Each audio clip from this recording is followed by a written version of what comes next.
Former parliamentarian, diplomat and trade unionist Evelyn Graves laid to rest. Corporate Barbados steps up to assist the Queen Elizabeth Hospital. And in sports, got in. India annihilates the Windies inside 3 days. Credible, balanced, committed. This is the CBC Evening News. A very good evening to you. I'm Lisa Lord with the CBC Evening News. And our top story, the head of the Washington University School of Medicine has been taken into police custody. The students say they feel defrauded after being given a number of assurances, and they have now turned to the Ministry of Education to air their complaints. Venkatarayo Gopi was removed from the premises of the institution located in St. Philip in handcuffs following a meeting last evening with several government officials. Acting Police Public Relations Officer Michael Blackman says the Indian national is currently in custody at the Criminal Investigations Department. Several other allegations have surfaced in recent times, bringing the institution's reputation into question. The Washington University of Barbados opened its doors back in 2016. It's understood that some staff have not been paid for several months, and in recent months, the university came out in defense against messages suggesting that it was a fake school. Well, a former parliamentarian has some advice for those interested in politics. Sir David Simmons is telling them it should be about service to Barbadians and country and not for monetary gain. The advice came during a speech at the Sharon Primary School after a mural of prominent Barbadians who have contributed to the developments of the parish of St. Thomas was unveiled. You get elected to public office to help people. That is the reason for getting involved in politics. Not to line your pockets or do anything untoward. Try and help people and try and improve the lot of people and the circumstances of your constituents. I tried to do that. If in some small measure I may have succeeded, well, I'm grateful that it has been recognized. The life of former parliamentarian, diplomat and trade unionist Edward Evelyn Graves was celebrated this morning as top local officials and his family paid their final respects to the noted Barbadian during his official funeral service at the St. Lucie Parish Church. Governor General Dame Sandra Mason, Prime Minister Mia Amor Motley, former Prime Ministers Frundell Stewart and Owen Arthur, Chief Justice Sir Marston Gibson, members of Cabinet and former members of Parliament joined family and friends to celebrate the life of Edward Evelyn Graves this morning. In a eulogy prepared by his wife of 48 years, Francilia, and read by close friend and relative David Bowen, Mr. Graves was remembered as a dedicated family man, trade unionist, civil servant, minister, and for his last role as the island's High Commissioner to Canada. Over the last year, Mr. Graves started writing his memoirs, but sadly, he never got to finish them. Mr. Bowen noted that Mr. Graves never sought to downplay coming from very humble beginnings in St. Lucie and never lost the common touch to the average person. It was because of his knowledge of what hardship was about that Evelyn always had a concern for the poor and the marginalized. Despite having risen to a position to rub shoulders with heads of state and other dignitaries on the world stage, he was a man who never lost the ability to find common ground with the lowliest of persons. All kinds of people would be accorded hospitality in our home. And our girls grew up understanding from very early that social status did not define a person, and snobbishness and arrogance were not attractive qualities. He gloried in the successes of others and always warned against envy. His daughter Stacey Graves Walcott says that her father was committed to his grandchildren.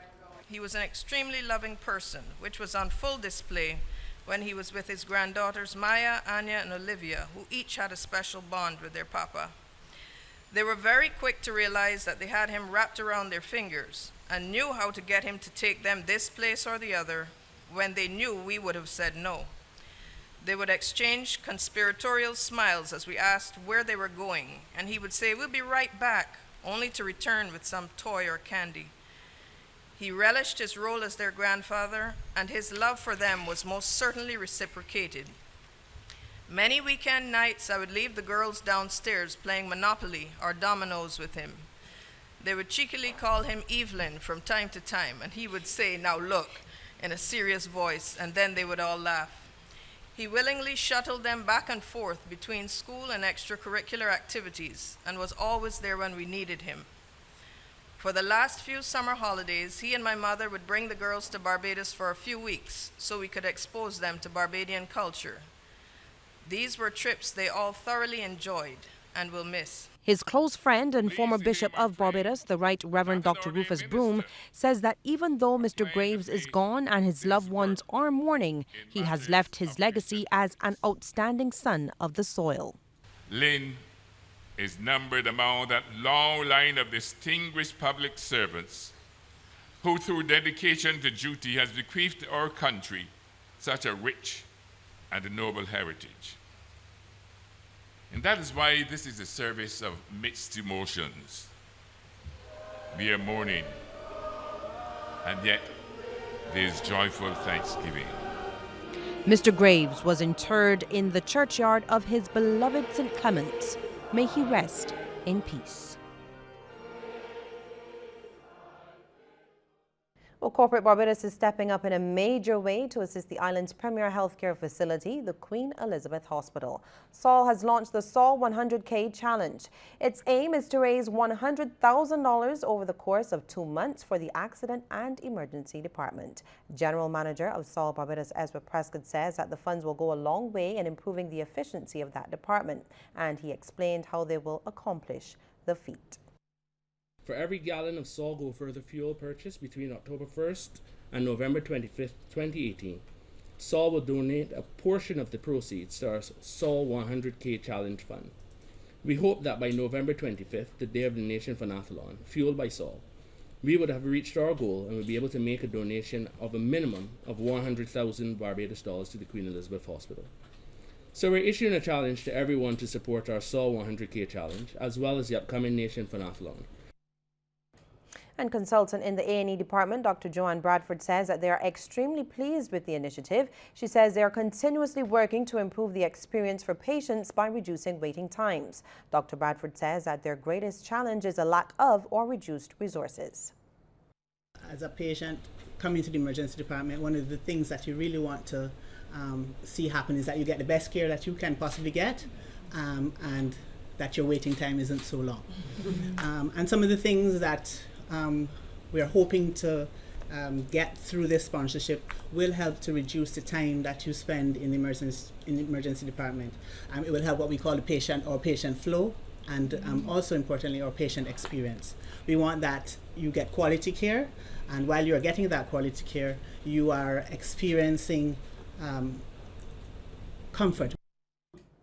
Efforts are on to get all Barbadian students to take part in the recommended amount of physical activity on a daily basis. That recommended time is 1 hour.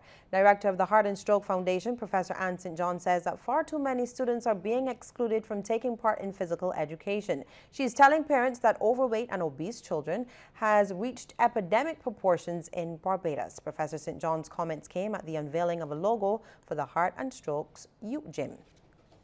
Now, evidence shows that in the schools, we don't get to this 1 hour physical activity a day. We can say 1 hour sitting down time a day. We're sure to guarantee that. But 1 hour of physical activity, despite the Ministry of Education's dictum that you should have your PE once a week, we find students, a lot of students are excused from PE for no clear reason. And Professor St. John is lobbying for more screening programs for non-communicable diseases. The NCDs, for example, overweight, obesity, high blood pressure, asthma, and other diseases have a heavy financial burden on the state.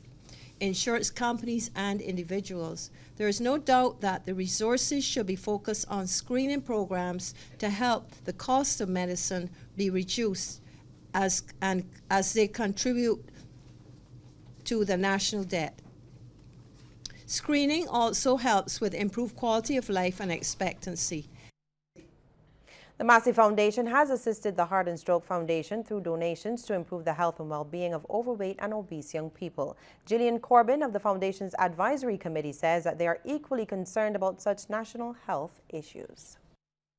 And in this regard, health has become paramount among our focus areas, representing our largest area of contribution to date.